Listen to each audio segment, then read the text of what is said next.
नमस्कार दोस्तों, आज से करीब 4500 साल पहले इजिप्ट में एक ऐसा अजूबा बनाया गया जो आज के दिन तक लोगों को चौंका कर रख देता है। The great pyramid of Giza.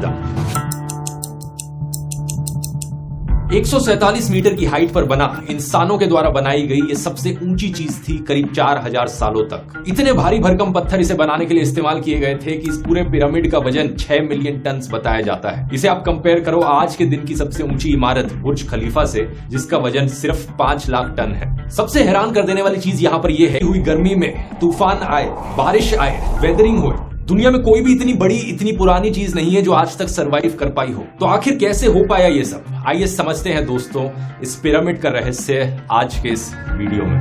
ये है कि आखिर इसे बनाया कैसे गया, क्योंकि उस जमाने में लोगों के पास कोई क्रेन्स नहीं थी, कोई बुलडोजर्स नहीं थे, कोई बड़ी टेक्नोलॉजी नहीं थी, यहाँ तक कि इन लोगों के पास व्हील्स तक नहीं थे, पहिए भी नहीं थे इन लोगों के पास। लेकिन फिर भी इन लोगों ने एक ऐसा मॉन्यूमेंट बनाया जो आज के दिन तक खड़ा है। सोचकर देखो, 4500 साल तक कोई बिल्डिंग बनी रहे।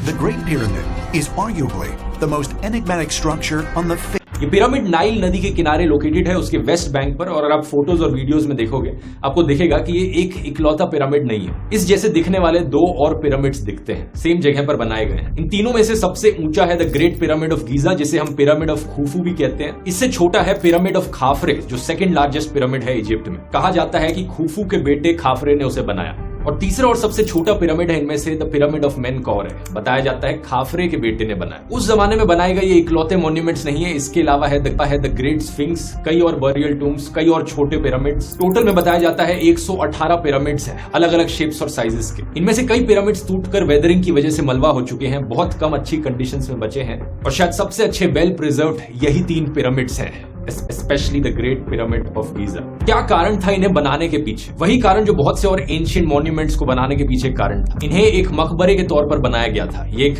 टूम है, इनके फेरोस को यहाँ पर दफनाया गया है पिरामिड के अंदर। बात क्या है दोस्तों, एंशिएंट इजिप्शियंस आफ्टर लाइफ में विश्वास रखते थे। इनका मानना था कि मरने के बाद जिंदगी खत्म नहीं होती, बल्कि मौत के बाद हमारी आत्मा अंडरवर्ल्ड में जाती है, जहाँ पर भगवान हमारी आत्मा को जज करते हैं। जिन लोगों ने अच्छा किया है वो हमेशा के लिए जिंदा रहते हैं इस आफ्टर लाइफ में। और इस आफ्टर लाइफ के लिए प्रिपेयर करने के लिए जब इनके ये राजा, इनके फेरोज जिंदा थे, तो ये अपने लिए टूम्स बनवाते थे। अपने लिए बहुत सा खाना, खजाना, ज्वेलरी, फर्नीचर, कपड़े, ये सारी चीजें वे अपने साथ पिरामिड के अंदर रखते थे कि आफ्टर लाइफ में काम आएंगे। तो इनके मरने के बाद इनकी बॉडीज को मम्मीफाई किया जाता था और वुडन या स्टोन कॉफिन्स में दफना कर रख दिया जाता था।